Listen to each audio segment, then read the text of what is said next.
बताना है कैलेंडर।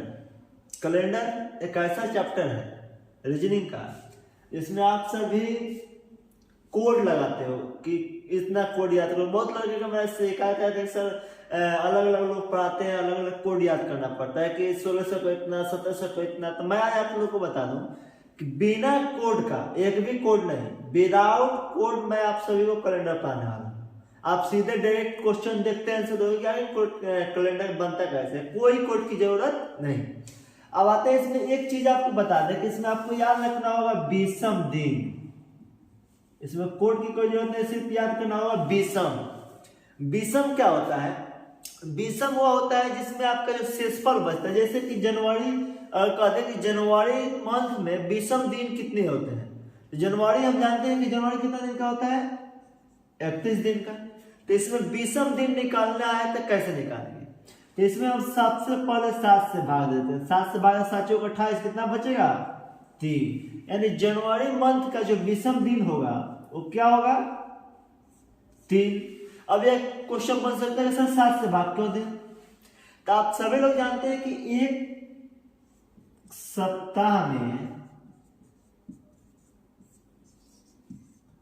7 दिन होते हैं।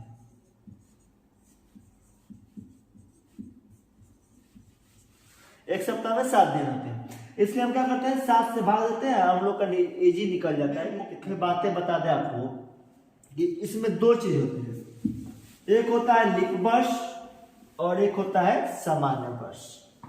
पहला सामान्य वर्ष जिसमें 365 दिन होते हैं, और दूसरा होता है लीप वर्ष जिसमें 366 दिन होता है। अब 366 दिन कब होता है? तो यह 4 साल बाद होता है। कितने साल बाद? इस 4 साल जब होगा, 4 साल पूरा होगा तब लीप वर्ष आएगा। क्यों? क्योंकि एक सामान्य वर्ष में 365 दिन 6 घंटे होते हैं। यह 6 घंटे जो रहता है यही बढ़ते बढ़ते कितना 4 साल में 24 घंटा होता है। तो 24 घंटा होता है, एक दिन बढ़ जाएगा तो वही 366 दिन होगा। अब आप पहचानो कैसे कि यह लीप वर्ष है या सामान्य वर्ष है? क्वेश्चन बनता है कि आप पहचानो कैसे कि लीप वर्ष है या सामान्य वर्ष है। तो आपको बता दें कि देखो सामान्य वर्ष पहचानने के लिए जिसमें 4 से या 400 से भाग नहीं लगता है उसे सामान्य वर्ष कहते हैं। अब देखो 400 से कब भाग देना है? जब सेंचुरी वर्ष हो। जैसे में कि यहाँ पे दे दो 1900, 1600, ये सब क्या है लास्ट में 0 आ रहा है, तो इसमें लगाना होगा 400 से भाग। अगर ऐसे रह जाए जैसे कि 1999, 1810, तो ये लास्ट में 0 नहीं आ रहा है, इसका मतलब यह इसमें कितना से भाग देंगे? 4 से भाग देंगे। क्लियर? यहाँ किसी को दिक्कत नहीं। अब आते हैं एग्जाम्पल देख लेते हैं 1-2 कि लीप वर्ष का एग्जाम्पल कौन सा होगा और सामान्य वर्ष का एग्जाम्पल कौन सा होगा। तो सामान्य वर्ष के लिए देखते हैं जैसे कि 1900, और इसमें 400 से भाग देते हैं तो क्या कटेगा? क्या नहीं कटेगा। जब नहीं कटेगा तो इसका मतलब ये कौन सा वर्ष है? सामान्य वर्ष। जबकि यही यहां पे देखते हैं, 1600 में 400 से भाग देगा तो कटेगा कि नहीं कटेगा? कट जाएगा। तो यह लीप वर्ष है। कौन सा वर्ष है? लीप वर्ष है। वही यहां पे देखो 1988 कट जाएगा। लास्ट का अंक देखना है कट रहा है कि नहीं कट रहा है। तो कट जाएगा तो इसका मतलब है किस में जाएगा? लीप वर्ष में। तो इसको हटा देते हैं। यहाँ पे लिख देते हैं 1922, इसमें 4 से भाग लगेगा? नहीं लगेगा, यह सामान्य वर्ष है। यहाँ पे डालते हैं 1620, कटेगा कि नहीं कटेगा? 4 से कट जाएगा, 4×5 = 20, तो इसका मतलब यह लीप वर्ष है।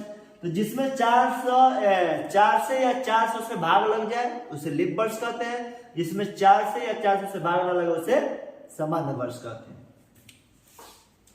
आज हम आप लोग को सीधे डायरेक्ट टॉपिक में बता रहे हैं कि कोई भी दिन वाला निकालना रहता है, उसी में बच्चा सब फंस जाता है कि सर कैलेंडर में कोड याद करना पड़ता है। तो विदाउट कोड हम बता दें आपको कि 20वें दिन आपको याद रखना होगा। सबसे पहली बात कि आपको एक दो शब्द याद रखना पड़ेगा, जैसे कि 100 वर्षों में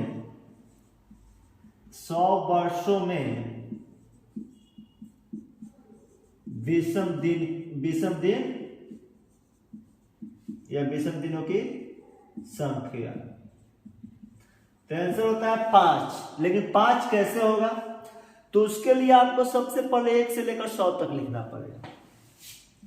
1 2 इतना लिखने का मेरा मेन मकसद था कि आपको समझ में आए। आपको बता दें कि 20वें दिन सामान्य वर्ष और लीप वर्ष ये होता है 365 दिन, ये होता है 366 दिन। अगर इसका 20वें दिन निकाला जाए तो यहाँ पे 7 से भाग देंगे तो 20वें दिनों की संख्या 1 आएगा, इसमें 7 से भाग तो 20वें दिनों की संख्या 2 आएगा। इसके माध्यम से हम निकालेंगे कि 100 वर्षों में 20वें दिनों की संख्या कितनी होती है। तो सबसे पहले 20वें दिन निकाल लेते हैं।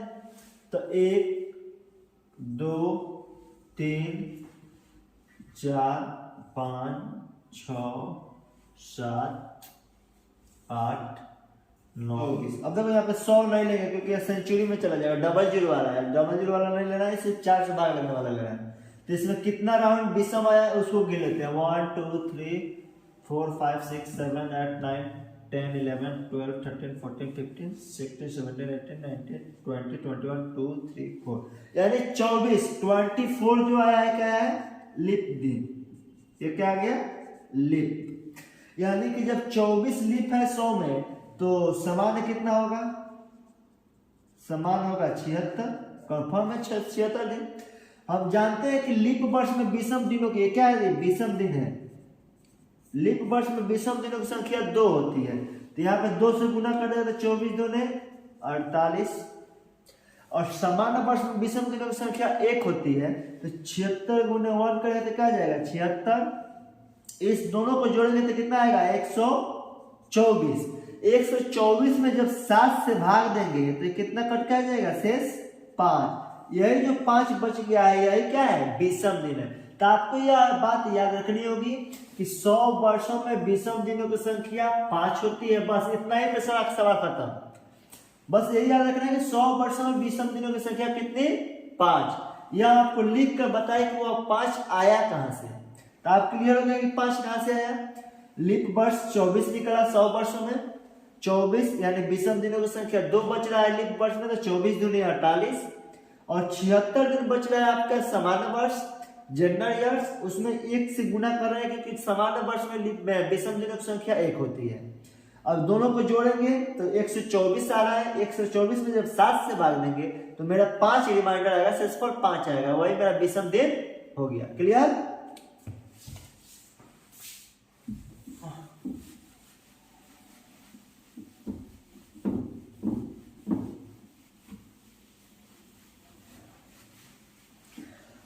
देखो अब यहाँ पे हम बताते हैं आपको कि 100 वर्षों में जो 20वें दिनों की संख्या 5 हो गई, तो यहाँ पे हम 200 वर्षों में अगर 20वें दिनों की संख्या पूछें तो कोई नहीं बताएगा क्या, वर्षों में 20वें दिनों की संख्या। तो सबसे इजी है, देखो 200 को 2 भाग में तोड़ दो, 2 गुने 100 तो 200 हो जाएगा। तब 2 का 2 लिख देंगे। 100 वर्षों में 20वें दिनों की संख्या कितनी आया है, 5। तो यहाँ पे करते हैं 5, तो 5 दो ना 10। अब 20वें दिन निकालना है तो 7 से तो भाग देंगे, तो 7 से जब भाग देंगे तो 7 से कम 7, यानी कितना रिमाइंडर बचेगा 3। यही क्या हो गया 20वें दिन। यानी 200 वर्षों में 20वें दिनों की संख्या कितना निकल गया 3। वैसा ही आ जाए 300 वर्षों में 20वें दिनों की संख्या, तो 3 गुने 100 करेंगे तो क्या हो जाएगा 3 गुने 5 बराबर 15। 15 में 7 से भाग देंगे तो कितना है 7 दूनी 14 1, यानी 300 वर्षों में 20वें दिनों की संख्या 1। वैसा ही 400 वर्षों में पूछ दे, 400 वर्षों में 20वें दिनों की संख्या, तो 4 गुने क्या कर देंगे 100। तो यहाँ पे 4 गुने 100 का 5, लेकिन प्लस 1 एक्स्ट्रा करते हैं इसमें, क्योंकि आप पूरा पूर्ण कट जाएगा, डबल जीरो आ जा रहा है। तो डबल जीरो जब आएगा तो 4 × 20 21, 21 में जब 7 से भाग देंगे तो कितना आ जाएगा 0, यानी 400 वर्षों में विषम दिनों की संख्या कितने आएगा 0। बस यही 4 स्टेप आपको याद रखना होगा कि 100 वर्षों में विषम दिनों की संख्या 1, 200 वर्षों में विषम दिनों की संख्या 3, 300 वर्षों में विषम दिनों की संख्या 1 और 400 वर्षों में विषम दिनों की संख्या 0। बस इतना 4 स्टेप याद रखो, बाकी कैलेंडर खत्म। अब ये निकलना कैसे, तब आपको बता दिए कि एक 100 का याद रखना है कि 100 वर्षों में विषम दिनों की संख्या 5 होती है।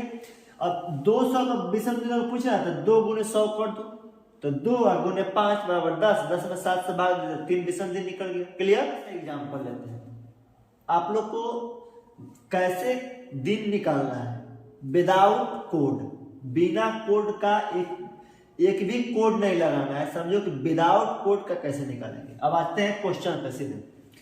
क्वेश्चन कह रहा है कि पहले छोटा सा चलते हैं बड़ा की तरफ। 15 जनवरी 1208 को कौन सा दिन था?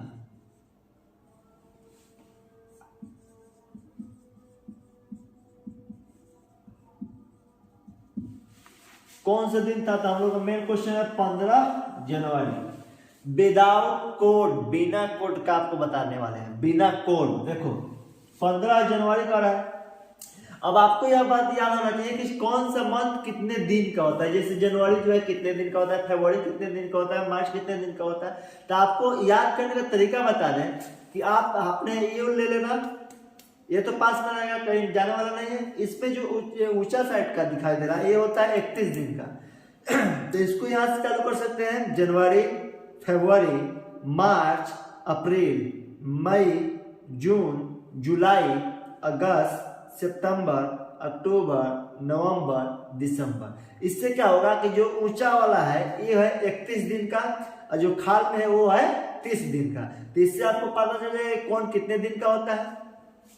तो आपको मालूम है कि जनवरी जो होता है 31 दिन का होता है, लेकिन पूछ रहा है 15 तारीख तक। तो 15 तारीख तक पूछ रहा है तो 15 तारीख तक ही निकालेंगे। तो सबसे पहले यहाँ पे लिख देते हैं 15 जनवरी का, कोई कोड नहीं लगाना है, बस काम खत्म, 15 लिख दो। अब आते हैं इसका मेन कार्य है, इसको हम कैसे बनाएंगे। तो यहाँ पे लिखते हैं 1200 और यहाँ पे 8 लिखा है ना, तो इसमें से 1 घटा देना है। क्या करना है? 1 घटा देना है और यहां पे लिखना है 7। क्या लिखना है? 7। अब देखो आते हैं पॉइंट पे। जैसे 7, इसको हम ऐसे कर सकते हैं 2 भाग। 7 12 अलग हो गया, 7 अलग हो गया। अगर इसको जोड़ते हैं तो 1207 होगा, लेकिन यहाँ से 1 घटा कर लिखे हैं।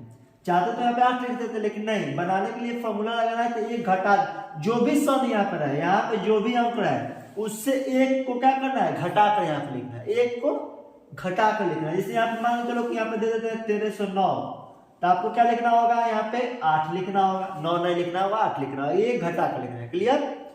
अब सबसे पहले इसमें हम देते हैं 4 से भाग और यहाँ पे लिखते हैं भागफल। क्या लिखते हैं? भागफल। तो भागफल कैसे? 7 में जब 4 से भाग देंगे तो 4 एकम 4, अगर 2 लेगा तो ज्यादा हो जाएगा, तो 4 एकम 4 एक बार में जाएगा। यहाँ पे लिखते हैं 4 और यहाँ पे शेष।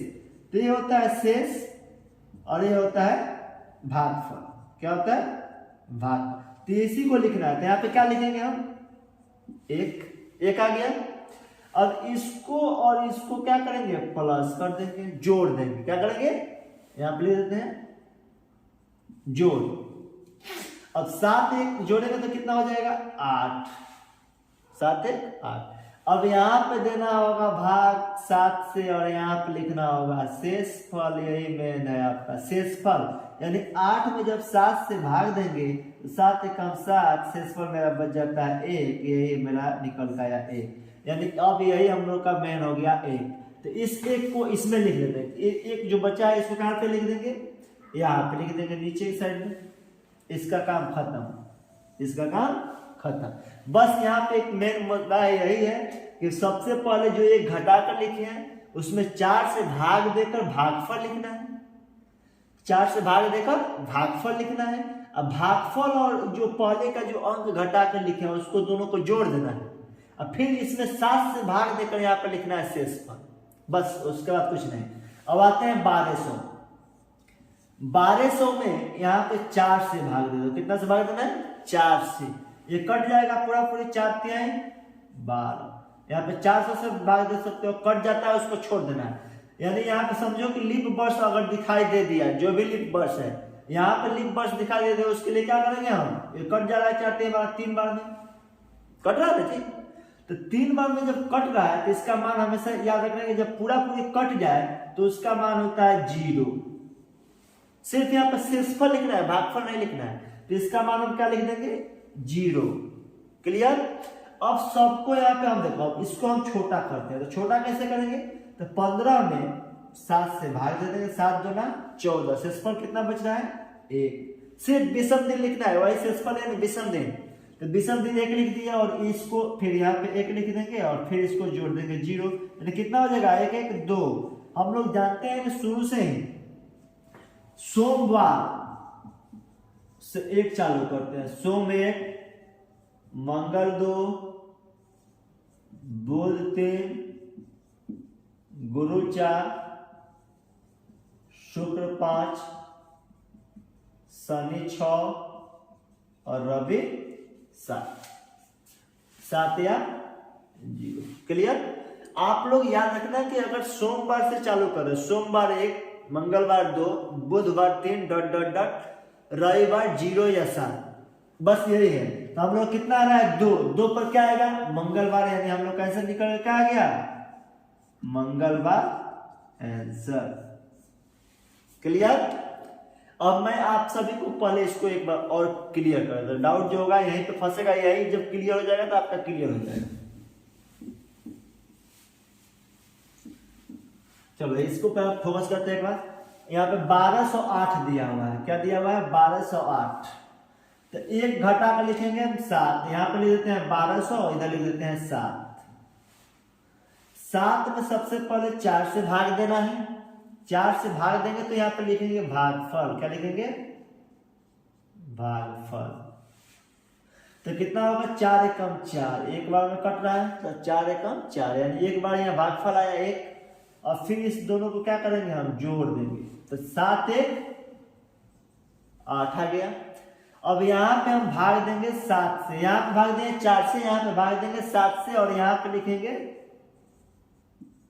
शेषफल, रिमाइंडर। अब देखो 7 एकम 7 कितना बच रहा है? 1। यही जो हम लोग का निकल के आएगा, यही हम लोग का 1 निकल के आएगा, आंसर लास्ट वाला। ठीक है? अब आते हैं 1200। यहाँ पे देखना जो भी लीप वर्ष दिखाई दे, जो 4 से कट जाए उसके लिए 0 लगा देना। क्लियर? कोई दिक्कत किसी को नहीं। चलो इसी पर हम नेक्स्ट देखते हैं। क्वेश्चन करते हैं, जैसे जनवरी था तो फरवरी है तो मार्च में जाते हैं। अब यहाँ पे हम देते हैं 30 मार्च 1812 को कौन सा दिन था?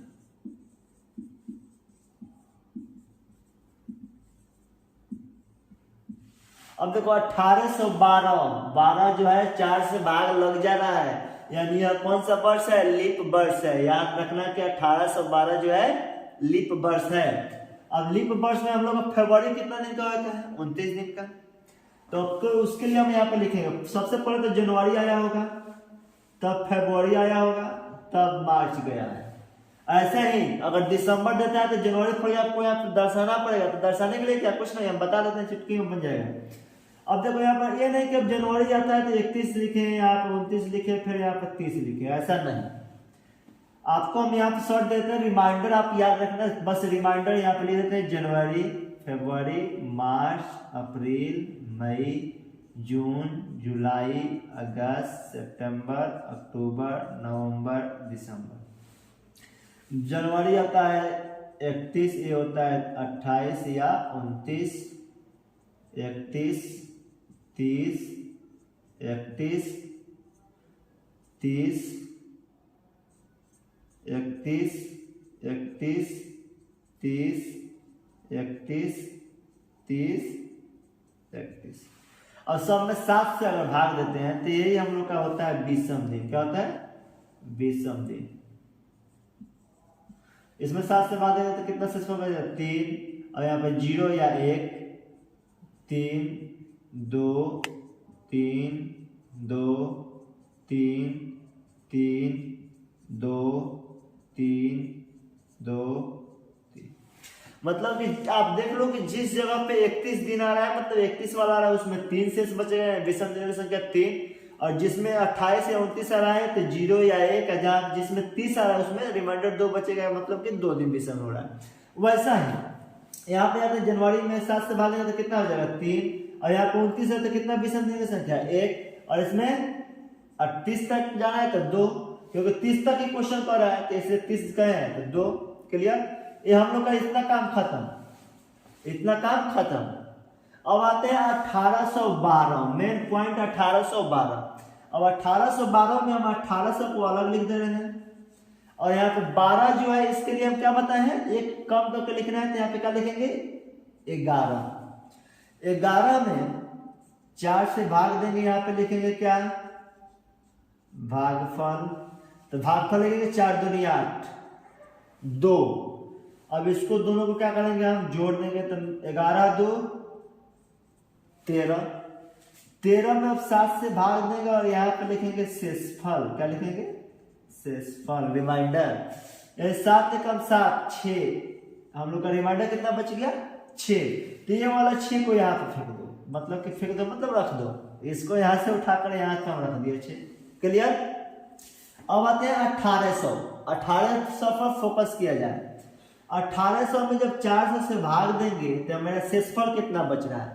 तो 2 0 से 2 0, 4 4 16, 17 18, 2 बच रहा है।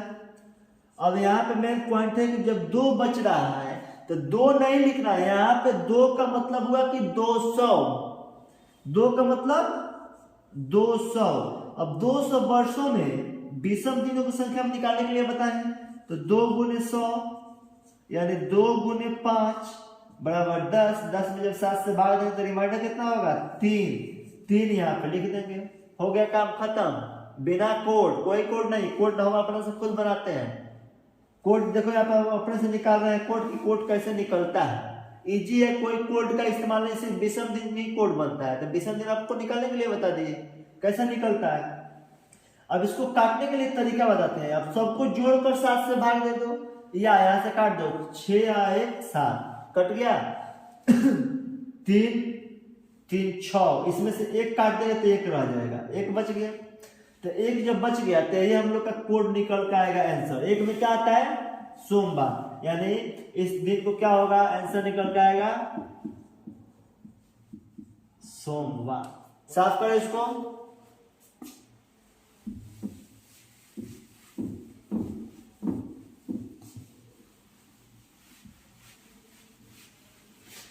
एक क्वेश्चन आप लोग के मन में आ सकता है, सर यहाँ पे तो दिया है कि 1208, 7, 9, 1300, 1900 कुछ भी दे रहा है। लेकिन अगर क्वेश्चन ऐसे दे दे कि 30 मई 1600 को कौन सा दिन होगा?